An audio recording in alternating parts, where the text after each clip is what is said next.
Hey guys, welcome back to my channel, or if you are new here, my name is Lauren and I'm so glad that you came across this video today. First things first, I want to say I am a little sick, so I'm a little bit, you can kind of hear it in my voice. So that's the first thing. Second, I also wanted to say I hope everybody had a happy holidays and a good new year.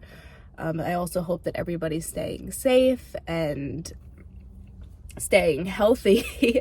As I'm saying, I'm sick, but I think it's just like a little cold or something. But I hope everybody's staying healthy, because what's going on is a bit crazy right now, and the cases, especially, I live in New York, so everything's a bit crazy. But anyway, as you can tell by the title of this video, I am doing a video about how I quit grad school. I know that if you've been following me, following along with my videos, you know that I moved to New York City for grad school. So I also want to say that I'm doing this video in my car before we jump in, because there's no peace and quiet in my household right now. I am home for the holidays and just kind of the extended break a little bit. My brother is home from school right now, and we have 3 dogs now. So it's a little bit crazy in my household right now. If you want to check out my last video, you can meet my new puppy Peanut. He is adorable, but anyway, that's not what this video is about. So let me just get back into the video. Sorry, I don't have a script, not even a script, but like any bullet points that I've jotted down. I sort of was just like, you know what, let me just talk and see what happens. I am mainly making this video for anybody who feels like they are in the wrong path. They don't like what they're doing, whether that's grad school, their job, whatever it may be, just in your life, that you feel like you're not fulfilling that, like the wants you have and what you want for your future. And so it's mainly why I'm making this video, and I hope that you get something out of it. I am gonna go through a little bit of my background first, just because I think it's important, one, for you to know my background, and you can kind of see in the end why I ended up quitting my program. But also, you'll see how many times I have changed my mind, and just to let you know that it's okay. And so first, I'll start from college. You don't need to know my whole life story. First, I entered college as a undecided major. I knew what I didn't want to do, but I didn't exactly know what I wanted to do. I knew I wasn't really a STEM type of person. That wasn't really my strength, nor did I have any interest in it. And I wasn't really interested in business per se, but it was something that I kept in the back of my mind because it's very broad and you can do a lot with it. Ultimately, I ended up being a government and politics major, and then I ended up transferring to another school where I became a political science major. Ultimately, my decision to be in that major was because I thought I would go to law school. I didn't exactly know what I wanted to do with my life, but law school seemed like a good, solid option. I also was really interested in criminal justice, so I thought that maybe I would be like a prosecuting attorney, assistant district attorney, work for the government. I didn't exactly know, but something in that realm. And so I went for political science. It just felt like the right choice to then move on to law school. I also found it very interesting, and so it was sort of a win-win there. So I started off political science, started doing internships in the political science law field realm. I interned at like a district attorney's office, and I did some volunteer work. I was at the American Red Cross, all those things to like build up your resume. And so that's what I did. I graduated in 2020, the year of COVID. I graduated with my BA in political science. My plan was to take a year, work on my applications, and then enter law school in the fall of 2021.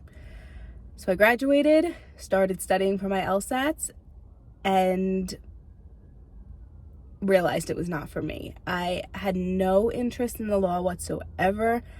I had no interest in anything I was studying. I started looking up jobs in the career fields that I was interested in, like working for the government or working for a non-for-profit, working for even crazy big jobs that pay a lot of money, like the private sector, the corporate sector.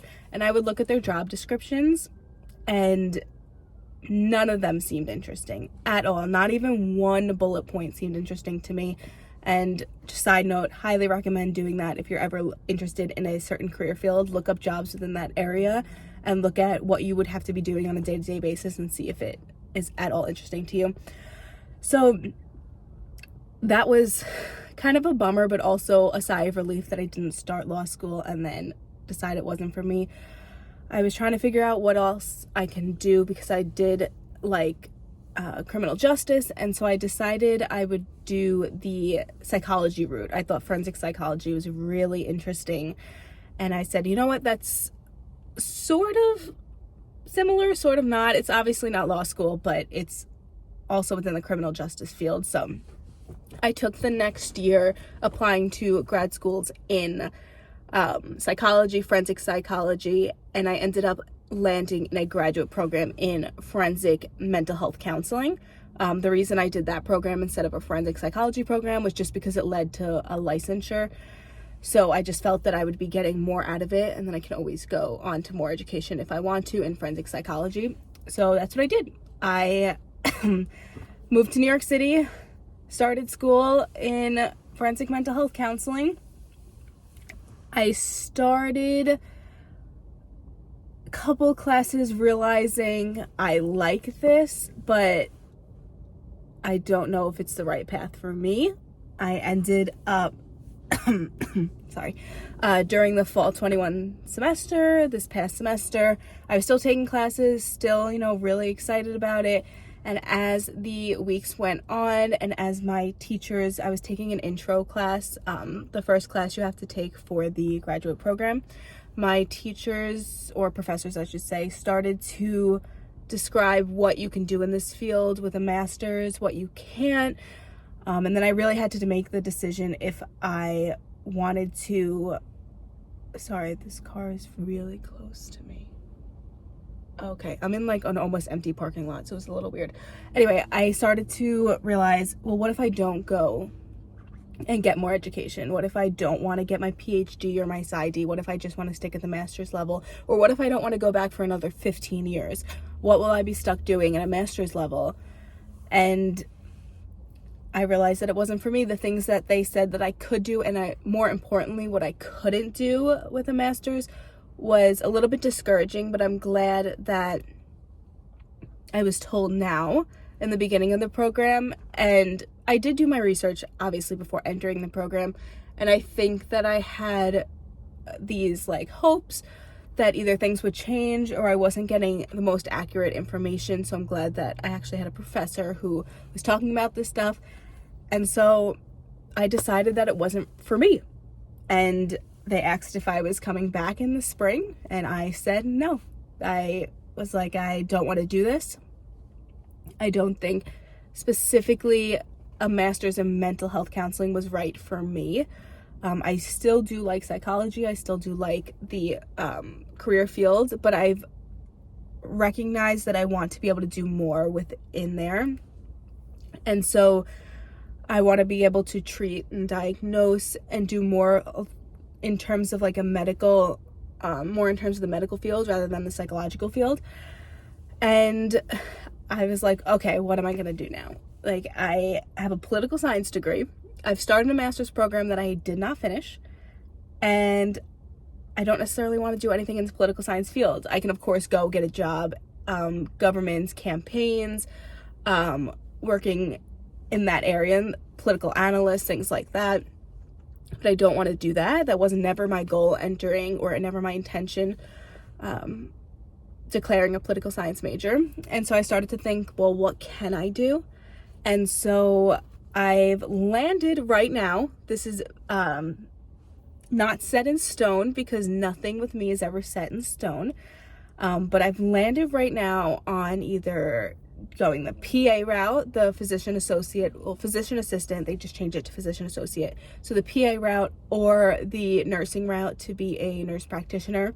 Again, like I said, I really like the psychological aspect of the field, and so working more in psychiatry is, I think, something that I want to do.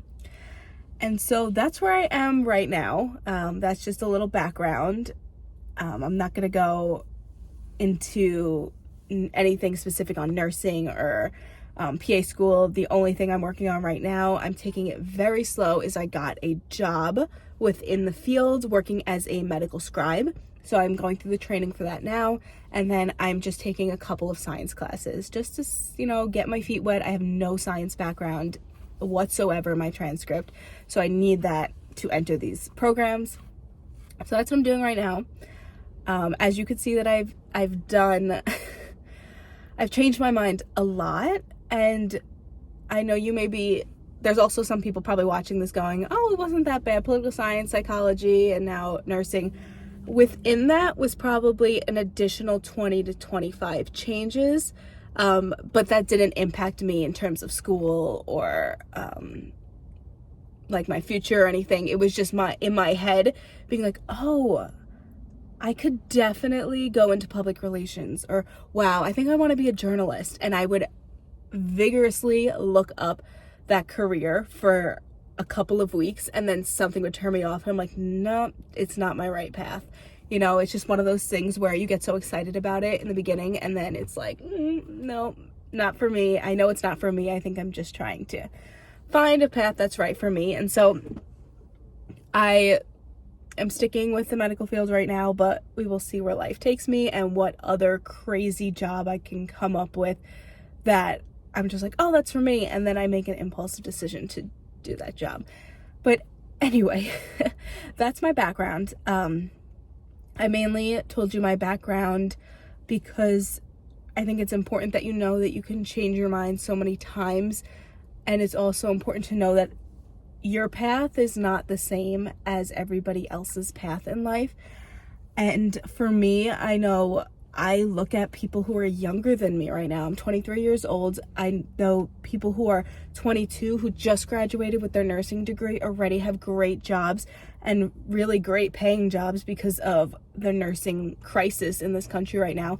And I'm jealous. I am so jealous of them because they knew what they wanted to do earlier on in life.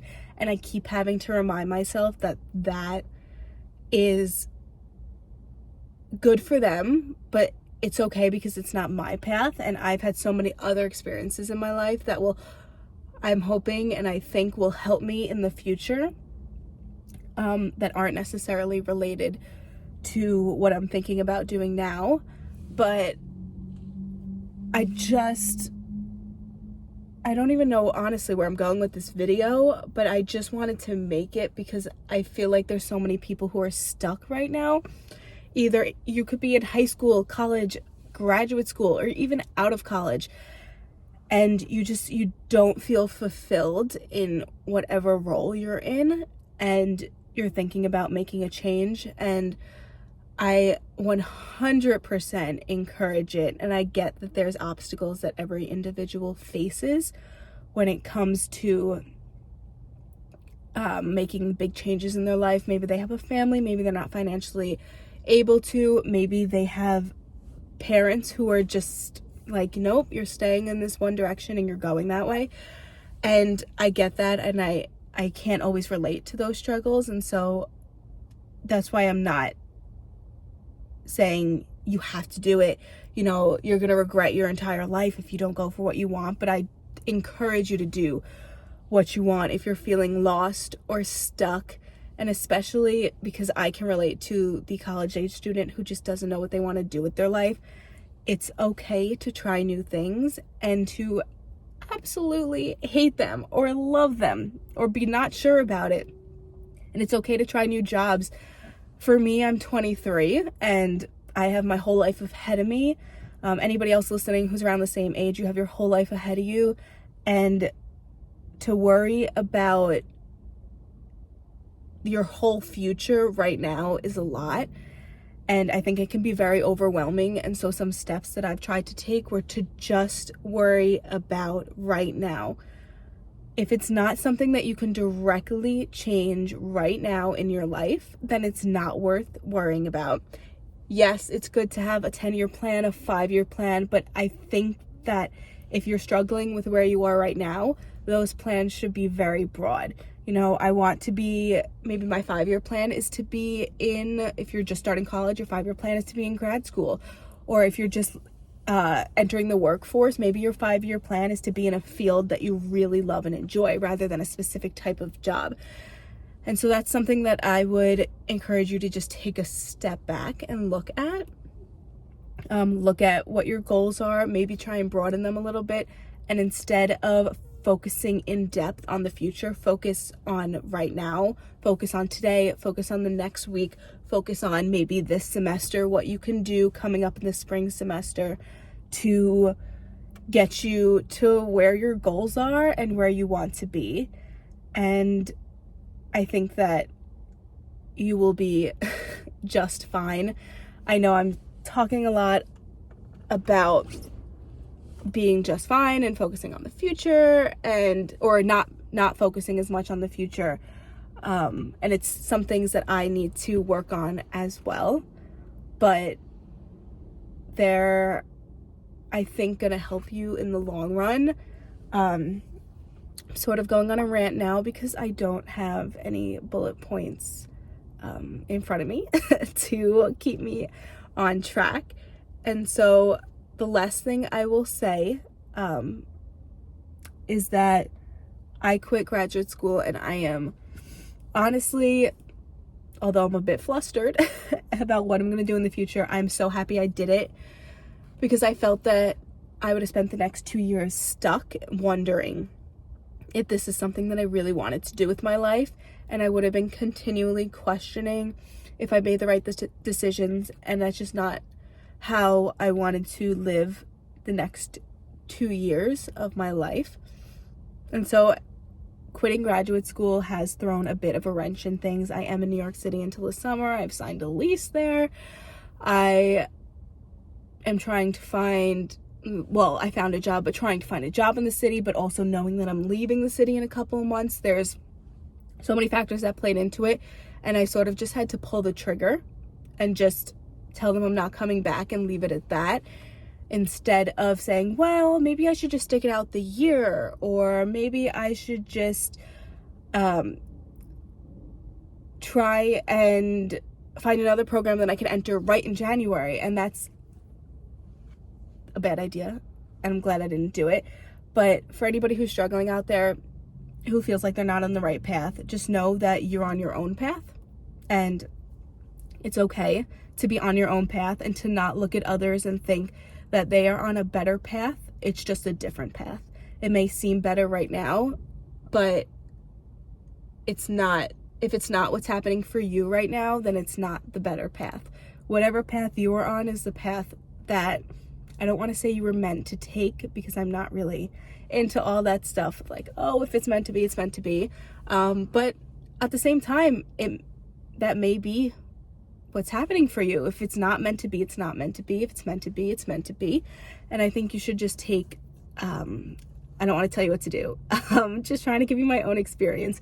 But for me, I'll say I just took a second to breathe, to stop going at that speed of like 1,000 miles a minute. My head was racing continually. If anybody ever has felt that, where you just can't get those thoughts out of your head, I get that. It takes a lot to sort of calm down from that, but you will. And again, I'm ranting, so I'm just going to end it here. But if you're feeling stuck, just know that you're not alone. You're not on the wrong path. And maybe now's the time to just take a second, step back, reevaluate, and see if what you're doing with your life is making you fulfilled. And that's all I'm going to say on that topic. I know, like I said multiple times, I went on a rant. I had no bullet points with me, but it's what I'm going through right now. this is a lifestyle channel, so I figure I would bring you along on my life and also give you a little bit of unsolicited advice in the process. And so thank you guys for watching. If you have any questions for me about my journey, if you have any questions just in general about grad school, I did spend a semester in grad school, so I can tell you a little bit about grad school. So I think I may make a video, if you want a video, in a couple weeks just about grad school and things they don't tell you, things they do tell you, what it's really like in grad school. So I did 2 semesters, so I have even a better take on it. I did the summer and the fall semester. So I have some experience with grad school, so please let me know any questions you may have. And I hope you got something out of my little rant in this video. I hope you realize that your life is, it will work out. I just think that if you set your goals and intentions and they're really pure at heart and what you want to do and what you love in life, that everything will work out in the end. And with that, I'm going to say goodbye before I keep ranting, and I will talk to you guys soon. So thank you for watching. I hope you enjoyed this video. Hit the subscribe button if you're not already, and hit the like button if it was at all helpful for you. And I also want to just say at the end, let's try to keep this channel positive. I've definitely received a couple of negative comments, which all for constructive criticism, but if it's not constructive criticism, it's just a little bit hurtful. Let's just try to keep the channel positive. And I also want to thank all of you who have been defending me a bit. So thank you for that, and I will talk to you guys soon. Bye.